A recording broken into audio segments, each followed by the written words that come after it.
Economia Direta. Os assuntos econômicos em discussão na Câmara.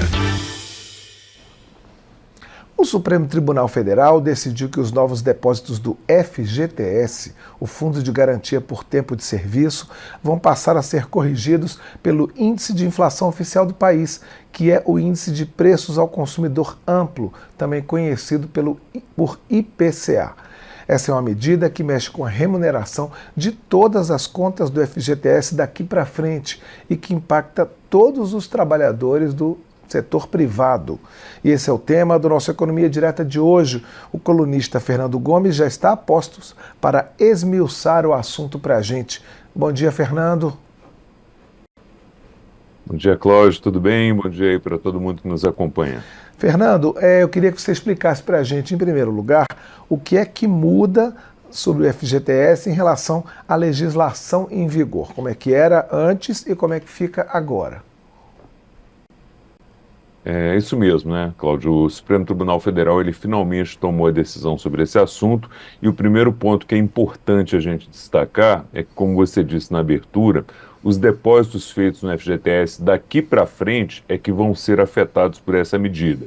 Existia uma discussão se a medida poderia ser retroativa, né, o que poderia gerar um crédito para os trabalhadores aí referente à diferença entre a remuneração da regra nova e da regra antiga, mas essa hipótese ela foi afastada. Então, só para ficar bem claro, a mudança nos créditos só vale daqui para nos critérios, perdão, só vale daqui para frente para os novos depósitos feitos aí nas contas do FGTS.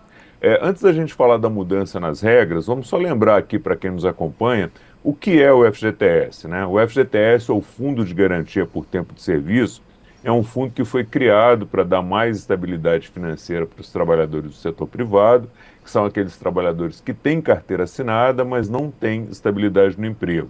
Essa proteção é importante porque os funcionários da iniciativa privada, diferentemente dos servidores públicos, eles não têm estabilidade e podem ser demitidos cumprindo aí um aviso prévio de 30 dias, em regra, se não for demissão por justa causa. Então, eles podem ser demitidos a qualquer momento, mantido aí esse aviso prévio de 30 dias, então é importante que eles tenham algum tipo de proteção.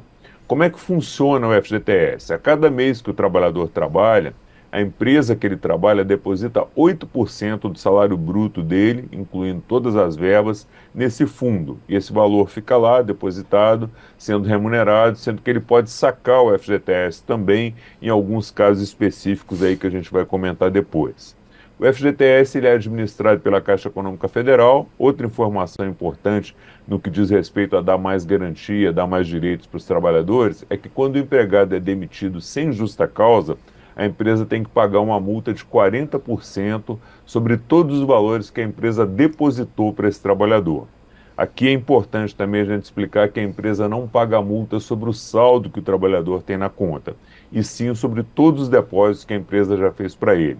Dando um exemplo aqui só para ficar claro, vamos supor que a empresa depositou 100 mil para um trabalhador ao longo de 20 anos, mas que ele usou 90 mil para comprar uma casa, que é uma das possibilidades de saque do FGTS, né? E depois foi demitido sem justa causa. Ele tem um saldo de 10 mil na conta, mas a multa vai ser paga não sobre o saldo de 10 mil, mas sim sobre os 100 mil, que é o valor que a empresa depositou para ele ao longo dos anos. E aí, como ele foi demitido sem justa causa, ele pode sacar os 40 mil da multa e mais os 10 mil que ele tinha de saldo.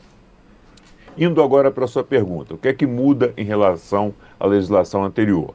Dessas regras que eu citei, não muda nada. O que muda é apenas como é que esse fundo passa a ser remunerado, quanto é que ele pode render para o trabalhador. Então, a mudança é só sobre a forma de remuneração. Esse novo modelo que vai corrigir o FGTS, ele usa o IPCA quando no mês o valor da inflação for maior que o valor da correção da conta do FGTS se fosse utilizado o modelo atual. Então, é uma espécie de seguro para o trabalhador. Pelas regras atuais, que não deixam de valer, o índice de correção é TR mais 3% ao ano.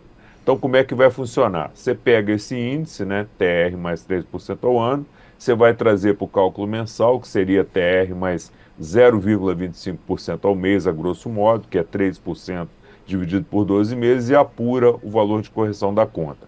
Se naquele mês o IPCA for superior esse rendimento apurado com base na TR mais 0,25% ao mês, ao invés de remunerar a conta por esse modelo, você vai usar a variação do IPCA para corrigir a conta naquele mês e o trabalhador vai ter uma remuneração aí um pouquinho melhor. E se a remuneração usando a TR for maior, situação que vai ocorrer quando a gente tiver inflação baixa, o trabalhador continua recebendo a remuneração pelo modelo antigo, que é TR mais 3% ao ano. Então funciona como um seguro, se a inflação subir muito ou subir mais que o modelo atual, aí você considera a inflação como índice para remunerar as contas do FGTS, Cláudio. Fernando, e essa mudança ela é boa para o trabalhador? Ela está sendo avaliada como uma mudança positiva? Pois é, Cláudio. A gente pode dizer que é uma mudança que dá mais segurança para o trabalhador, porque se a inflação subir muito, ela protege o trabalhador. Mas ela não é uma mudança que vai proporcionar ao trabalhador uma rentabilidade para o saldo da conta do FGTS dele igual ao de uma aplicação financeira no Tesouro Direto ou uma aplicação em um CDB de um banco, por exemplo.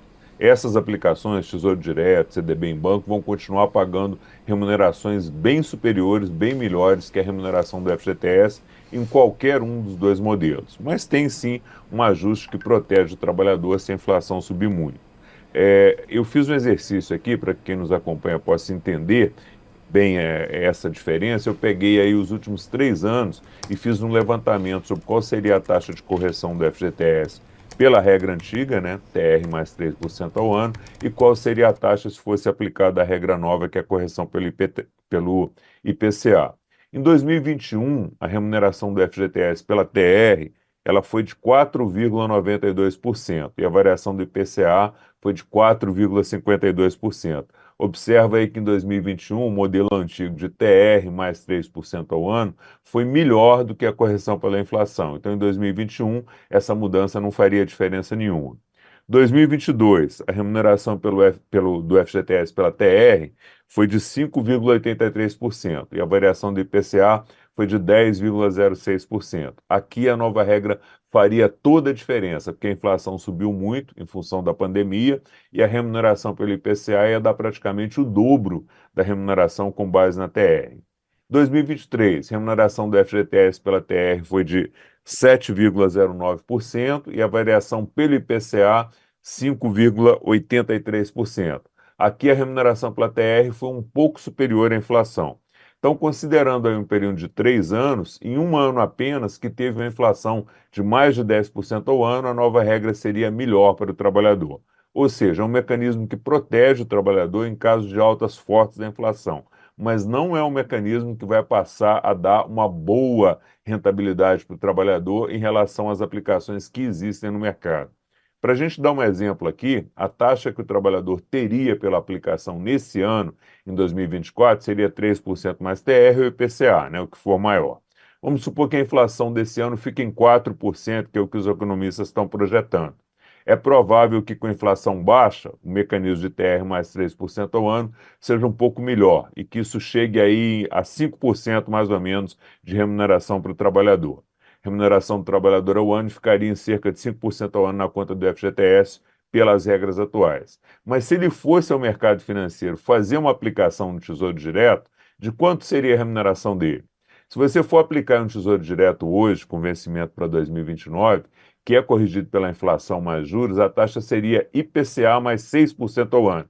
Ou seja, no cenário que a gente projetou, de uma inflação de 4% ao ano, mais 6% de juros, ele teria uma rentabilidade de 10% ao ano, menos imposto de renda, né? Então, pela regra mais vantajosa do FGTS, ele receberia 5% ao ano, e aplicando no Tesouro Direto, 10% ao ano. Aí você desconta imposto de renda, ele receberia líquido aí 8,5%. É uma remuneração muito melhor do que a que o FGTS paga, né? Então, uma justificativa usada aí para pagar essa remuneração menor ao trabalhador é que esse recurso do FGTS ele é usado para financiar a construção civil, saneamento, obras que desenvolvem o país e que geram emprego. Mas aí, para fechar meu comentário sobre esse ponto, Cláudio, eu queria deixar aqui uma outra pergunta, né? É justo usar esses recursos para fazer essas obras, que são sim importantes para o país, mas pagando uma remuneração a quem mais precisa nesse processo todo, que são os trabalhadores, que é quase a metade do que eles receberiam se tivessem com dinheiro aplicado em um título do próprio Tesouro Nacional? Pois é, essa é a questão, né? Você já falou um pouco sobre como é que o governo usa esses recursos. Eu queria saber se tem mais alguma aplicação dos recursos do FGTS e também em que situações que o trabalhador pode sacar esse dinheiro.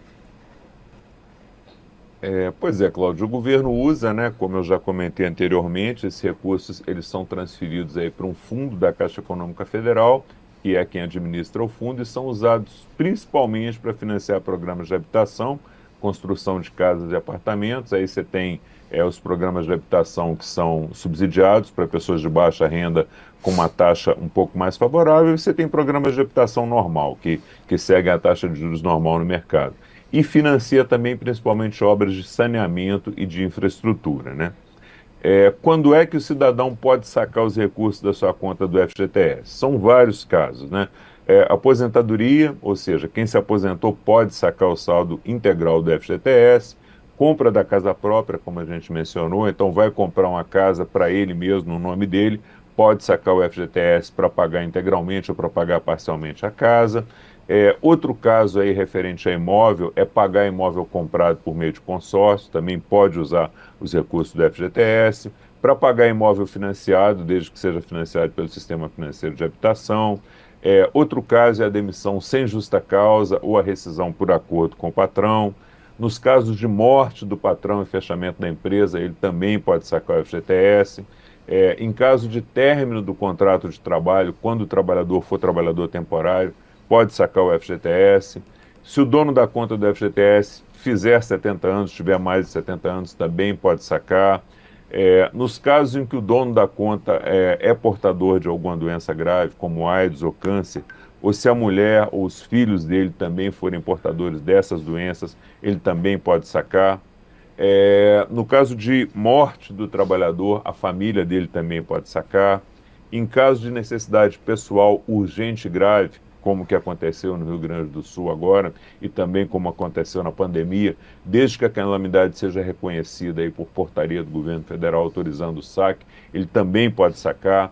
Se a conta permanecer sem nenhum depósito por 3 anos seguidos, ele também pode sacar. É o caso daquela pessoa que pediu demissão e depois foi trabalhar em outra área que não tem carteira assinada e tem que esperar 3 anos, depois de 3 anos pode sacar.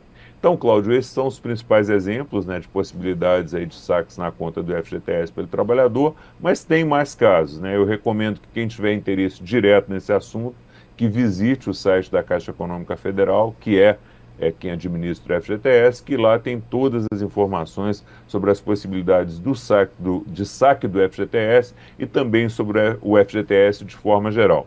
O site é caixa.gov.br, vai lá, dá uma olhadinha, olha aí as possibilidades de saque, essas alterações que foram feitas agora, que tem tudo bem detalhado lá. É isso, Cláudio. Fernando Gomes detalhando para a gente mudanças na remuneração das contas do FGTS. Muito obrigado, Fernando, pela sua participação e a gente te espera na próxima semana. Obrigado, Cláudio. Um abraço, boa semana aí para você, boa semana para todo mundo que nos acompanha aí. Tchau. Obrigado.